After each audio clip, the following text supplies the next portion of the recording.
নমস্কার বন্ধুরা, মান্তাস ফ্যামিলি নতুন একটি ভিডিওতে তোমাদের সবাইকে স্বাগত। সবার জন্য অফুরান ভালোবাসা, অনেক অনেক অনেক শুভকামনা। আশা করি তোমরা সবাই ভালো আছো, আমিও খুব ভালো আছি। আর এই ভালো থাকার আনন্দেই আজকে সন্ধেবেলাটা আমার বাচ্চারা বায়না করছিল যে মিক্সড চিড়ে ভাজা খাবে। আর মিক্সড চিড়ে ভাজার বায়না করতে করতে রাত বেজে গেছিলো 10:30। আর তত সময় কিন্তু এই তোড়জোড়গুলো করা হয়নি। আর এত রাত্রে ওর বাবা চলে গেছিলো কারি পাতা আনতে আমাদের বাগানেরই অন্ধকার অবস্থাতে এত সাপখোপের উৎপাত, তার মধ্যে যোগ দুটোই থাকে। এই সাপ আর যোগ দুটো এতটাই ভয় পাই, আর দুটোই আমাদের চারিপাশে এতটাই বেশি করে রয়েছে সে কি বলবো। দুটোকেই উপেক্ষা করে বাচ্চারা যেহেতু খেতে চেয়েছে, বানাতে তো হবেই। তার জন্য এখানে সমস্ত যোগাযন্ত্র করে নিয়ে বসেছে, আর আমি শুধু তার পিছনে ক্যামেরা নিয়ে ছুটছি। আর যদি এই ক্যামেরা নিয়ে ছোটাটা খুব একটা পছন্দও করছে না, বলছে ক্যামেরাটা একটু সরাও, আমি কিভাবে আছি, কিভাবে বসেছি, এখন কি ভিডিও করব দেখে সাজুগুজু করব? যদি সাজুগুজু করি তাহলে কিন্তু ভিডিও করব না।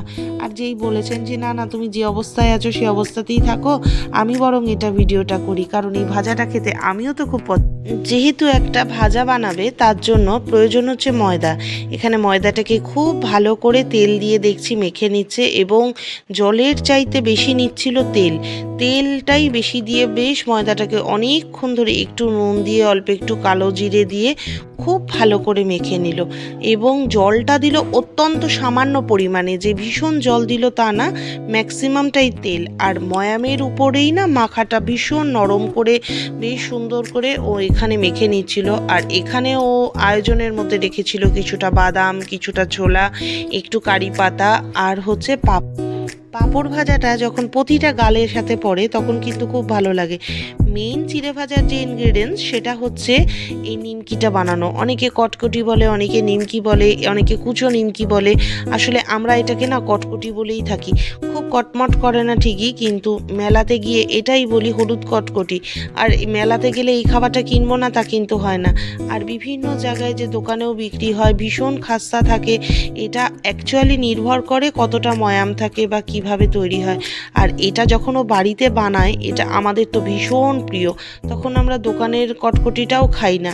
এই যে ছোট ছোট নিমকিগুলোকে এত যত্ন করে সুন্দর করে ভেজে বানিয়ে রাখে, এই যত্নটা কিন্তু খুব সাময়িকই থাকে, কারণ আমরা সবাই এতটাই এটা পছন্দ করি যে অনেক দিন রেখে খাবো ঘরে সেই খাবারটা, সেটা কিন্তু আমাদের হয় না। সবারই খুব পছন্দের, তো যত সময় থাকবে তত সময় মনে হবে এই খাবারটাই চলতে থাকবে। আমাদের বাড়ির এই একটা ধরন, যখনই কোনো খাবার বানানো হবে তো সেটা সাথে সাথেই শেষ। যদি সেটা ভালো হয় তাহলে তো আর কথা নেই, কিন্তু খেতে যদি খারাপ হয় তাহলে ওটা ওইভাবেই পড়ে থাকবে। কিন্তু এরকম অভিজ্ঞতা ঠাকুরের ইচ্ছায় এখনও ও কিছু বানালে হয়নি, আর সেটা যেন না হয়। আর এইখানে একটা বড় একটা চাকু নিয়ে নিয়েছে, সেটা তো স্কেলের কাজ করছে। আমি ভাবছিলাম এতগুলো চাকু নিয়েও কী করবে, একটা নয় কাটতে লাগবে। বলছে তোমার অত বোঝার দরকার নেই, তুমি আমাকে ছুরি চাকু যা আছে দাও, আমি বাকিটা করছি, তুমি দেখে নাও। এখানে ছোট্ট ছোট্ট করে কেটে নিয়েছে, এবং প্রথমে একটা লেচি করে সেখান থেকে ময়দার যে লেচিটা সেখান থেকে নিমকি কেটে নিয়েছে। আর এখানে তাওয়ার মধ্যে কিছুটা তেল দিয়ে নিয়েছে। বলছিল যে কড়াইতে করলে ভালো হয়, কিন্তু তাওয়াতে করলে অনেকটা ছড়িয়ে যায়, কিন্তু তেলটা একটু বেশিই দিতে হয়। বললো ঠিক আছে, লাগলে আবার পরে দেওয়া যাবে। আর প্রথমে একটা ছেড়ে নিয়ে এখানে দেখছে যে এটা ভাজাটা হয়েছে কিনা। দেখলো যে না, একটাতে বেশ মচমচ করছে। আর ও যখন নিমকিটা ভাজে না, আমি পরে এটা দেখাবো, যে যখনই নিমকিটা ভেজে রাখবে পুরো এতটাই কটকট করবে যে পুরো বাসনের আওয়াজটা পাওয়া যাবে, এতটাই মুচমুচে হয়। যতটুকু দরকার প্রতিটা জিনিসের জন্য ও প্রতিটা জিনিসে ততটা পরিমাণেই ইনগ্রিডিয়েন্টসগুলো ব্যবহার করে থাকে। আর এই মাপটা ও জানি না কিভাবে করে।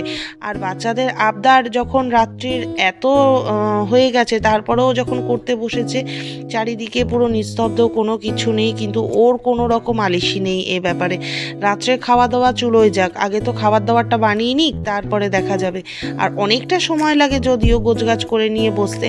আমি তো এখানে শুধুমাত্র ফোনটা নিয়েই পিছনে ঘুরছি। যখন কোনো কাজের ভেতরে থাকি আমার ধ্যান সব সেই কাজের মধ্যেই থাকে। কাজ ছেড়ে হাসি বা গল্প করতে করতে আমি কোনো কাজ করতে পারি না, তাহলে আমার খুব অসুবিধা হয়। আর আমি যে তোমার পিছনে ক্যামেরা নিয়ে ঘুরছি সেটা দেখছো না? ঘুরছো, অবশ্যই ঘুরছো। এবার সেই জন্য রিস্ক নিতে পারছি না। কেমন হবে, যত সময় বরফ না হচ্ছে তত সময় ঠিক বোঝা যাবে না। তুমি ক্যামেরা নিয়ে ঘুরছো বলেই আমি একটু ডিস্টার্ব ফিল করছি। ও আচ্ছা তারপর আমি করতে আচ্ছা, হবে। ডিস্টার্ব ফিল করছে, আমি তাহলে সরে যাচ্ছি। নাও তাহলে আমি দূরেই রাখলাম ক্যামেরাটা। সরতে হবে না, আছো যখন কাছে ঠিকই আছে।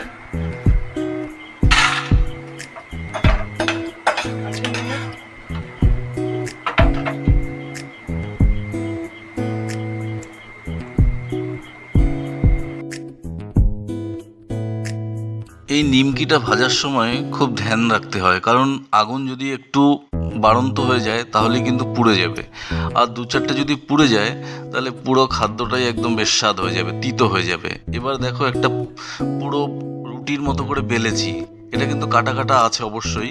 এবার এমনি তো মানে বেলার পরে কাটলে পরে লেগে যায়, কিন্তু তেলে দিলে আবার ছেড়ে যায়, তাই একটু অভিজ্ঞতা অর্জনের জন্য এটা দেখলাম কি হয়। দেখছি ভাজা হচ্ছে, একটু ছেড়েও গেছে। এবার ভাজছি পাঁপড়গুলো ভেজে নিচ্ছি, বেশি না, 4টে থেকে 5টা পাঁপড় ভেজে নিতে হবে। ভেজে এটাকে গুঁড়ো গুঁড়ো করে নিতে হবে। তারপরে এবার দিলাম কারি পাতাটা এত সুন্দর একটা গন্ধ আসে, খাবারটার পুরো স্বাদটাই যেন পাল্টে যায়। কারি পাতাটাও ভেজে তুলে রাখলাম। এবার দেখো সব একটা পর একটা করে যাচ্ছি। এবার চিড়েটা ভাজার সময় একটু লক্ষ্য রাখতে হবে যেন পুড়ে না যায়, এবং তেলটাকে একটু ভালো করে ঝরিয়ে নিতে হবে, নাহলে পুরো খাবারটা পুরো তেল তেল তেল তেল হয়ে যাবে এবং খাওয়ার সময় সেটা ঠিক ভালো লাগে না। এবার সুন্দর করে যতটা সম্ভব তেলটাকে ভালো করে ছেঁকে নিতে হবে, সেই দিকে একটু ধ্যান রাখতে হবে। কারণ কি, যদি তেল মাখা মাখা থাকে কেমন একটা গা গোলারি ব্যাপার আসে, হাতে তেল লেগে যায়, সেই দিকটা একটুখানি খেয়াল রেখে চিড়েটাকে ভেজে সুন্দরভাবে ছেঁকে তুলে দিতে হবে। এইবার বড় ফ্রাই প্যানটা বসিয়ে নিয়ে সমস্ত চিড়েটা দিয়ে দিয়েছি, দিয়ে একটু সুন্দরভাবে সমস্ত ভাজা চিড়েটা মিশিয়ে নিচ্ছি। এবার একটু কারি পাতা দিলাম, তাতে কারি পাতাটা দিলে কি হয়, সুন্দর একটা গন্ধ চলে আসে। দেখো কারি পাতাটা, কারি পাতার গন্ধর সাথে কারি পাতাটা কিন্তু খেতেও আমার খুব ভালো লাগে।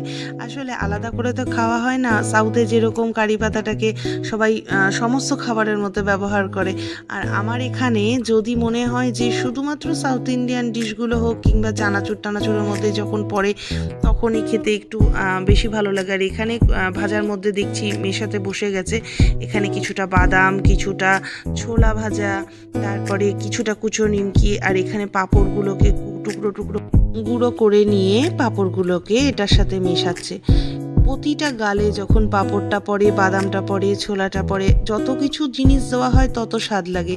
এখানে কিশমিশ পড়লেও ভালো লাগে, কাজু বাদাম পড়লেও ভালো লাগে, কিন্তু আমার ছেলেমেয়ের যেন কিশমিশে কী অ্যালার্জি কী জানি, সবগুলোকে বাঁচতে বসবে, সে আমাদেরই খেতে হয়। আর যেহেতু ওদের আবদারে বানানো, তাই ওরা যে ধরনের ইনগ্রেডিয়েন্টস পছন্দ করে শুধুমাত্র সেগুলো দিয়েই এটা বানাচ্ছে। আর এটা যত সময় থাকবে এরা সবাই এত তৃপ্তি করে খাবে। ঘন্টাখানেক লেগেছিল এটা বানাতে। অনেকে এটা কিন্তু ভেজে বেশ কৌটো ভর্তি করে রেখে দিলে অনেক দিনই টুকটুক করে খাওয়া যায়। আমাদের বাড়িতে তো এইসব নিয়ম হবেই না, যত সময় থাকবে তত সময় চলবে। আর এখানে দেখো কিছুটা নিমকি আছে, কি সুন্দর খাস্তা হয়েছে, বেশ আওয়াজ হচ্ছে, তোমরা বুঝতে পারবে।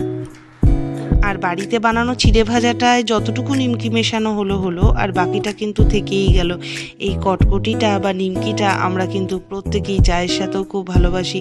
এত রাত্রে, এখন প্রায় 12:15 বাজে, এই 12:15টার সময় এখন আবার আমাদের এটা খাওয়া হবে, আর তারপরে হবে রাত্রের খাওয়া দাওয়া।